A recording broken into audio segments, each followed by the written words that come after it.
Hi, folks. We're Tacitus today. Tacitus today, your pushback channel, and thank you for joining this audio live stream. In this essay, I'd like to talk about the something I've talked about before: the issue of what do we do in the West when our parliamentary institutions, our Senate, our House of Representatives, are overrun with and controlled by third world immigrants and first generation third world immigrants. I've crunched the numbers on if mass migration from places like the third world continue at current rates, and there's maybe in America they've arrested that, but not fully, and they need to, I think.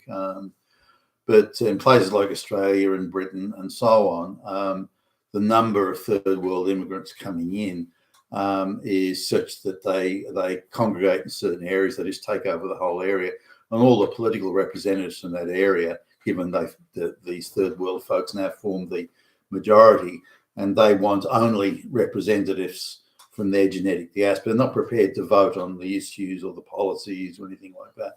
They want to only vote for people of their own genetic diaspora, and the only purpose or primary purpose of getting those people into government office is so that they will loot the white man's treasury and disperse it amongst the peasantry of their genetic origin.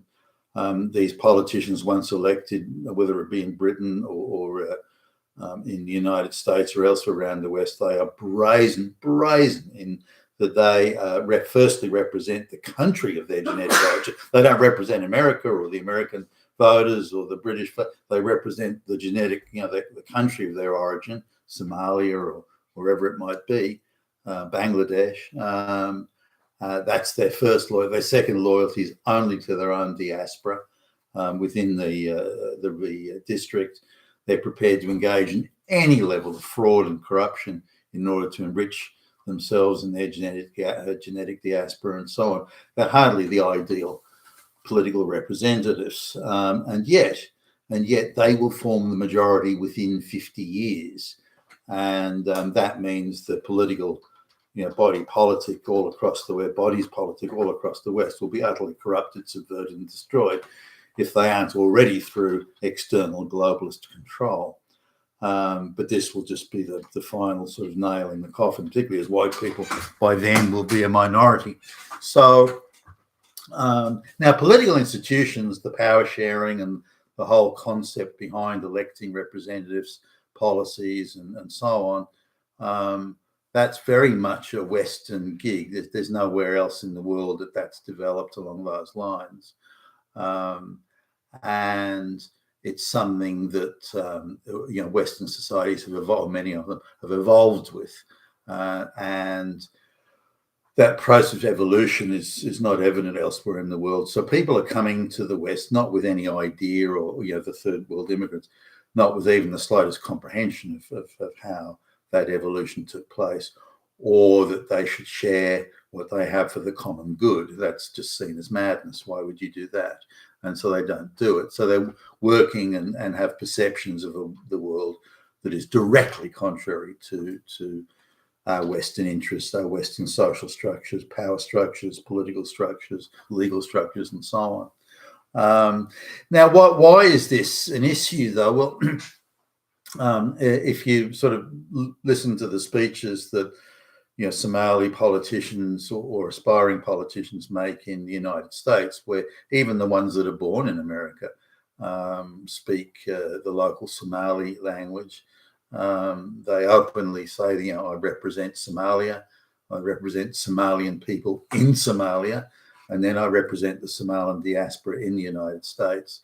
And there's no mention of, that they're American now and they hold, funded, paid by the American taxpayer. No. If you guys are dumb enough to give us power, then we will loot your treasury. We will engage in any corruption, any fraud, and so on. And we are absolutely entitled to do so. And they see it as their first priority, their first responsibility. They are obliged to steal white man's money and hand it amongst their own diaspora, have it sent back to Somalia and so on. And they see no, and the problem is, if you're dumb enough to give us this sort of power, then that's your lookout. It's your fault for letting us do it or allowing us to do it.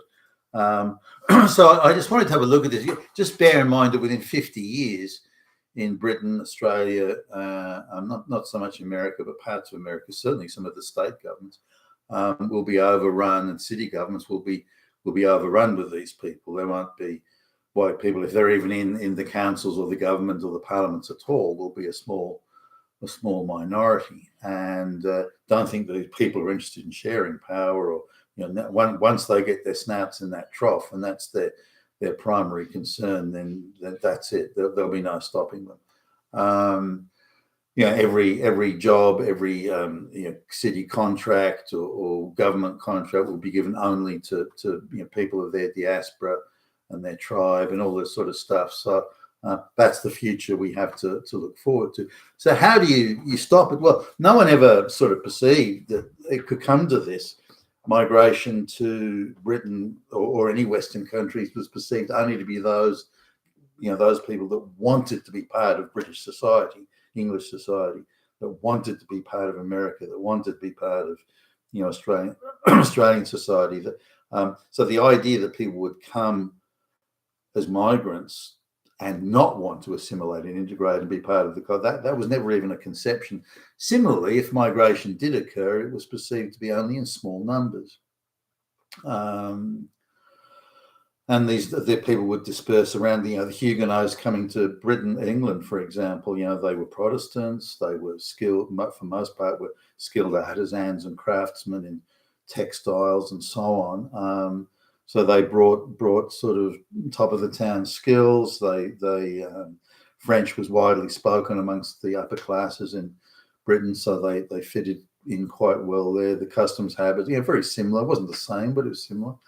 And they were white, they were Christian and skilled and so on. So they integrated very quickly and very easily. But again, they're in small numbers and they dispersed around the place. So it wasn't that they all lived in one suburb or something like that. Now, this is very different to when the Bangladeshis and the Somalis and all this when they come to the West, they congregate. The Indians, they congregate in areas and they take over the whole area. And I still don't understand the mechanics of how they do it. You can go to an area that's like 100% white or close to it. You go back 10 or 15 years later, there's barely a white person in sight. There's Indians everywhere. How do you do that? How is it the whole blocks of apartments come up, are put up, are built, and then within a few weeks they've all been sold or rented out? It's only to Indians. I mean, how the fuck do they do that? That's not natural market forces or anything organic. That's a pre-planned real estate invasion tactic. Nonetheless, so given that they stay and they don't assimilate and integrate, they don't disperse, they stay in these block areas, then they can control the political legislatures and the representatives and so on. They will only vote for people of their own diaspora, and so that's how they're able to pretty much take over political establishments. Now, in an effort to, I'm sure under globalist pushing and shoving, the Western governments who were part of complicit in this mass migration, in order to encourage integration and assimilation, they said, well, let's just give them everything. We'll just gift them everything. We'll gift them government jobs. We'll gift them university degrees. We'll gift them government contracts. We'll gift upon gift upon gift upon gift. We'll just give them everything.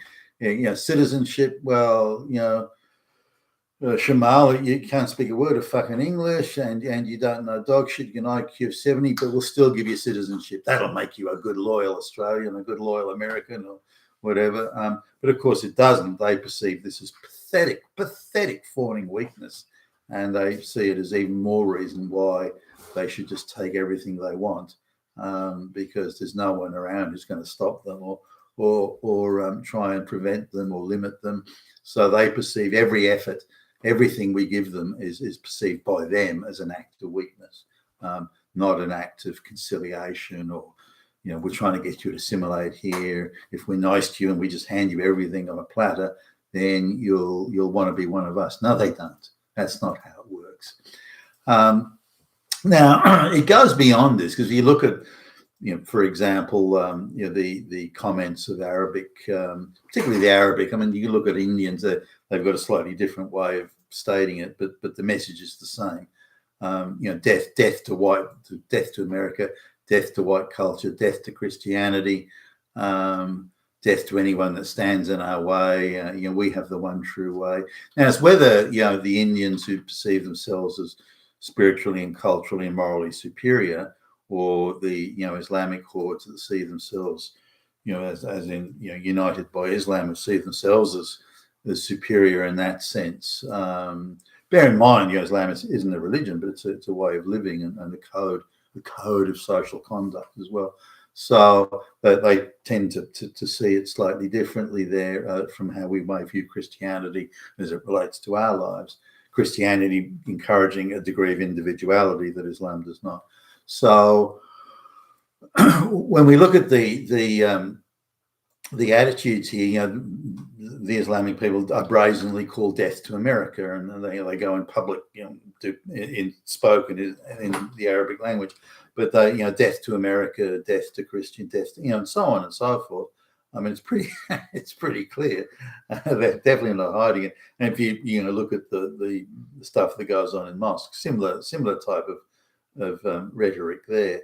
But again, if you look at the Indian diaspora or other third world places, it doesn't matter whether they come from Pakistan or Bangladesh or wherever it is, Syria, but the view is pretty much the same. And the Indians take the view that they're the natural, and they've got a very Brahmin mindset, but they're just the natural superior ones, and the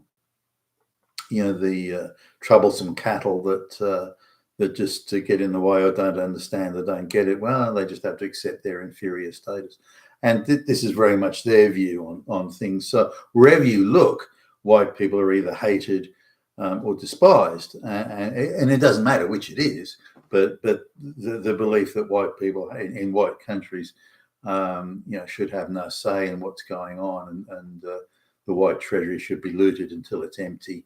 And then the parasite simply moves on or tries to find another host, or dies with the carcass that they've just parasited to death anyway.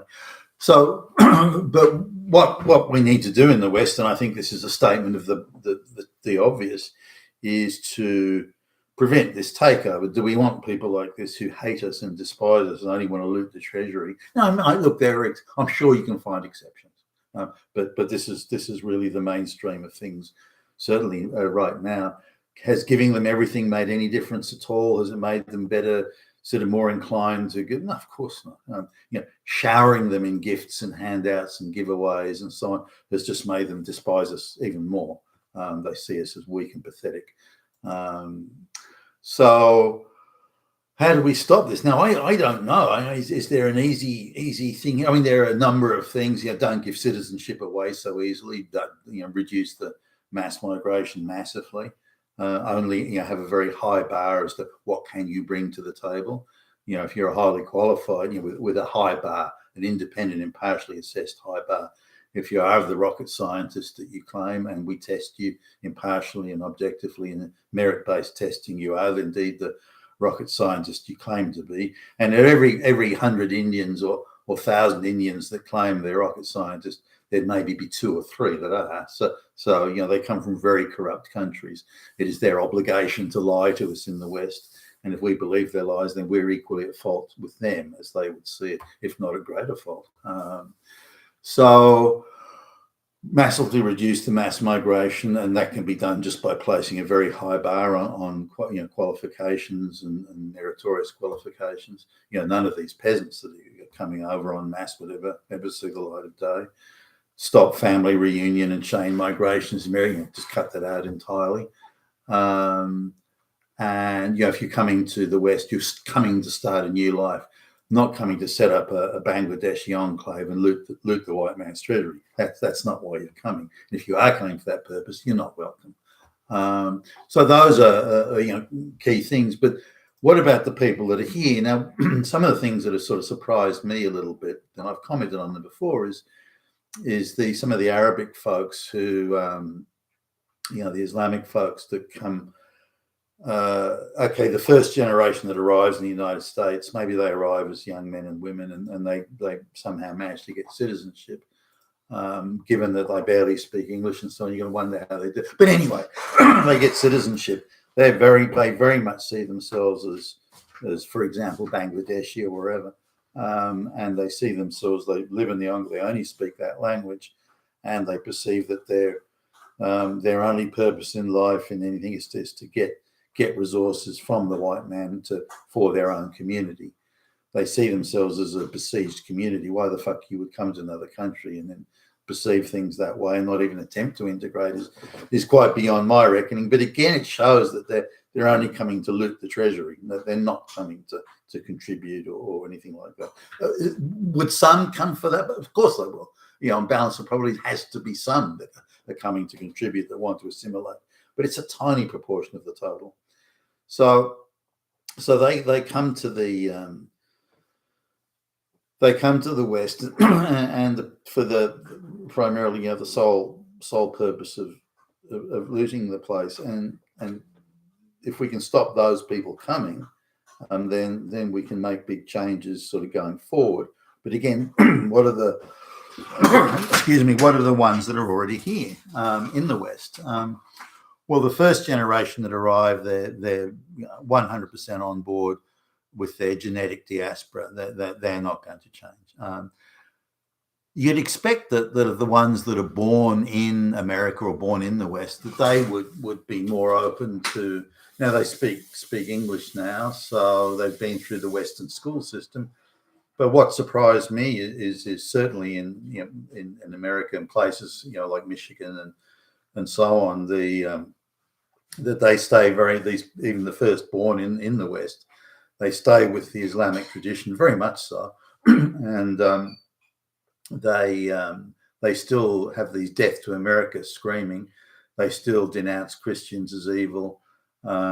If they get any sort of power in a local council or government, they immediately switch all the contracts, all the government contracts to people of their own diaspora. They're fixated with looting the treasury for the benefit of their own genetic diaspora, and so on.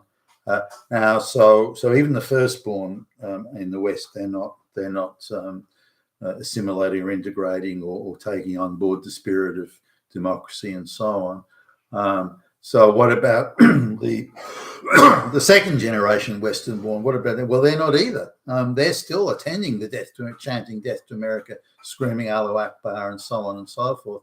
And they're the second generation born.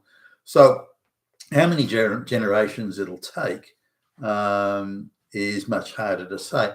Now, if you look at the people from the Islamic world that come to the West, and they're not particularly devout or pious, they're city based, they're not really part of the tribal sort of scene in those countries. They've got internationally recognized credentials and qualifications, which could be in anything. It may be in engineering and medicine and so on, but a tiny number of people. Then they should be welcome in. And they're the ones that will integrate, and they will vote on the issues. Their children have already become, westernized, Australian, American, whatever. So again, by controlling that inflow, we can also control the assimilation, mass movement of third world peasants. No, you can't control it. You've lost complete control. And then in turn, the downstream effects, that you lose control of your body's politic and your representative, you lose control of the treasury, you lose control of the political process, and that's undesirable in anyone's language. Now, switching to the softer but equally pernicious and I would argue destructive mass migration of Indians. Now, Indians may not, go chanting death to America or something like that, but they're so pro, so super on steroids pro their own genetic diaspora that it's the equivalent of screaming death to America. Just they whisper it quietly rather than scream it out loud. Now, and again, there are exceptions. There's some Indians that integrate, and Dinesh D'Souza could be an example of that, or is an example of that. And in America, I mean, and I saw Mr. D'Souza in Sydney when he came out a little while ago to do a little talk on 2,000 Mules, and this was in Sydney there, and so I went into a full house. By the way, I went to see him there and look at parts of that movie or that documentary. So, but the majority did not, and I've sat at the dinner tables talking to people that are third, fourth, fifth, sixth generation Western-born Indians, and they will tell you directly to face that they're Indian. But you're fifth generation sort of Australian born. You go, aren't you Australian? No, I'm Indian, and my children are Indian, and they still go back every year. Every year they go the fuck back to India for a cultural refresher, to meet the and intermingle with the the village people from the village of their ancestors, or things, so they can keep the cultural Indian sort of thing alive and do Indian dances and fuck knows what, speak the language and keep that culture nice and fresh and raw. And do they want anything to do with the white man? Well, no. But they do want to loot the white man's resources. They want the white man's jobs. They want the white man's money. They want all the benefits of living into a much nicer, better place. The same time as these Indians claim that Australia is, for example, culturally and spiritually, morally inferior. They at the same time say, no, I like the way how clean it is. I like the way how smog-free it is. I like the way how it's not crowded. I like the way things are orderly. I like the way the public transport runs. I like the way we can just go to school. I like the way that you don't have to bribe anybody just to take a shit in this place. They'll say all of these things about why Australia is a great place, but then still say, no, but I'm Indian and I'm morally and spiritually and culturally fucking superior to you white boys. Your Christianity is bullshit, and so on. They still do that. How they hold those two opposing views is beyond me. But they also vote very specifically and particularly for only people of their own diaspora. They also, their fixation with getting their snouts in the white man's, treasury and looting it is just really it's priority number one. And because they go together and they all go into district, there's entire suburbs of Sydney, for example, and Melbourne, where the Indians make up 80-90% of the population, and of course they will only vote their own people of their own genetic diaspora into office, into political office, and so as the number of these people increase, but it doesn't make a difference whether they're first generation from India or first generation Western born, second, third generation. It's the same. Now there's also a dark side to this. The Indians insist that white people are racist to them. Now, if you try to say to me, well, you live in you're as Indian as the house stinks at curry, you wear Indian clothes, and you're second generation Australian born, and you expect all these handouts and gimmies, but you say everyone's, they say the white people are racist to you. I mean, you're kidding me, right? But no, they very firmly hold on to this view that, and it comes down to it when you really drill down, that they take the view that they're superior people that should be respected by the white folks, the inferior white folks. They do not get the respect that they think they're due, these Indians, and therefore they say, well, that lack of respect is really racist hatred. No, it's not. What makes you believe you're fucking superior, you parasite? So anyway, this is how do we stop this? And it needs to be stopped. It needs to be acted on, like right now. It's already too late, I would argue. But my view on this is if people come from we have to reach the conclusion, I believe, that they're incompatible cultures. Again, the very high bar of qualifications only means a small number will come in, and that's fine. People have those high bar qualifications. They want to come to Australia or to the Western, fine. That's okay. That's okay with me. But masses of peasants and so on, no, that doesn't work. It's not working. It hasn't worked. Never will work. And it creates, again, more downstream problems we can possibly imagine now. But in 50 years' time, it'll be too late to do anything about it. So the solutions, as I said, if people come from incompatible, we've got to bite the bullet on this. They're incompatible cultures. these Arabic peoples, second generation Western born, screaming death to America. That's not. They're not a compatible culture. I mean, really, we got to face that. Indians who are sixth generation born in the West say, "No, I'm Indian, and so are my children." Sending back husbands and brides from the village of their ancestors and hanging on to Indians' customs and habits, and only voting for Indian political representatives, desperately, only handing out contracts to other Indians and so on. That's not compatible. That's not compatible with Western culture or Western economics, merit-based economics. So it's going to destroy us, in so many ways. So I think we need to come to the grips with incompatible cultures and say, look, incompatible cultures, you must meet a very, very high bar of qualifications and desire to assimilate and integrate and so on. You've got to prove that you're an urban living guy, none of this village of your ancestors, rural peasants, none of that crap. You have to have the qualifications.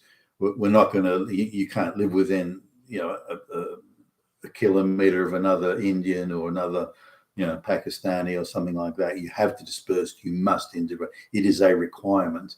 And you can, we're not going to give you citizenship during your lifetime. Your children can have citizenship, but you're not going to have it. Or the citizenship test must be rigorous, impartially administered and merit-based, but it must be rigorous about speaking the language and understanding the political and legal institutions of the country. And that's and then 5 years after that, we'll give you citizenship. That level of keeping out people who simply don't want to integrate and see themselves as only representing their own genetic diaspora and living in a genetic ghetto, a racial ghetto. Well, on the matter of people who are already here, already first generation born and so on, they're not assimilating either, nor are the second generation. And maybe third, fourth, fifth generation, maybe they will. But it's at least 3 locally born generations before integration starts to take place. I don't just mean the looting of treasury here, but before they say, I am an Australian or I am an American. Not that I'm a Somali American or I'm Somali or I'm an Indian. No, you are an Australian. And now people from compatible cultures, whether those cultures might be Britain or America or Canada or New Zealand or Western Europe generally, particularly Northwestern Europe, then they do assimilate quickly. People who, even a 10-year-old kid who comes from England, for example, as an immigrant, with their family, they will see themselves as Australian within their own lifetime. Probably by within 10 to 15 years, they would see themselves as Australian, if not less than that. And ones that are locally born Australian. So if you're white, Christian, Western European, come from those sort of traditions, then you integrate very quickly. So citizenship can be granted, I think, within someone's lifetime if they come from those places. But otherwise, and maybe as a general rule, you need to have at least one great-grandparent born in the country. So your parents have to be born in the Western country, your grandparents, or a grandparent and a great-grandparent as a minimum, and maybe even going back one generation further than that. And if you haven't got that, you can't hold political office of any sort. You can't hold, senior public service positions. We've got to get to that stage.